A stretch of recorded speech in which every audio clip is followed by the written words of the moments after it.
ஆதி காமாட்சி அம்மன் கோவிலில் முதல் முறையாக வள்ளி கும்மியாட்டம் குழுவினர் நிகழ்ச்சி வெகு விமர்சனையாக நடைபெற்றது. தமிழ் மனம் மாறாமல் பாரம்பரிய கலையான வள்ளி கும்மியாட்டம் தென் மாவட்டங்களில் அனைத்து நிகழ்ச்சிகளும் பாரம்பரிய கலை மீட்டெடுக்கும் நோக்கில் செய்து வருகின்றனர்.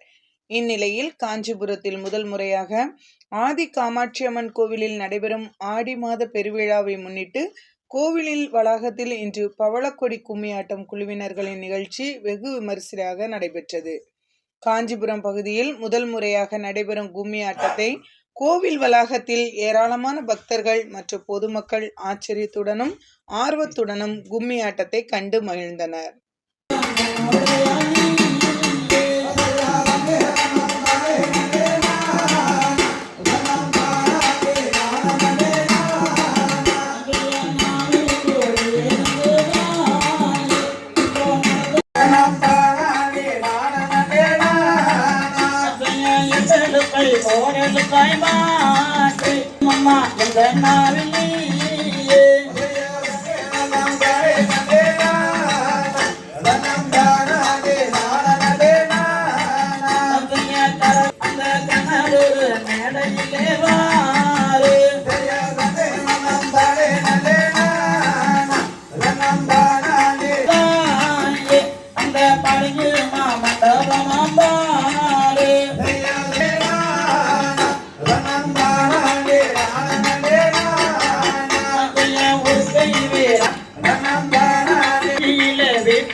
நாடு கும்பம் யாவும் தீரும்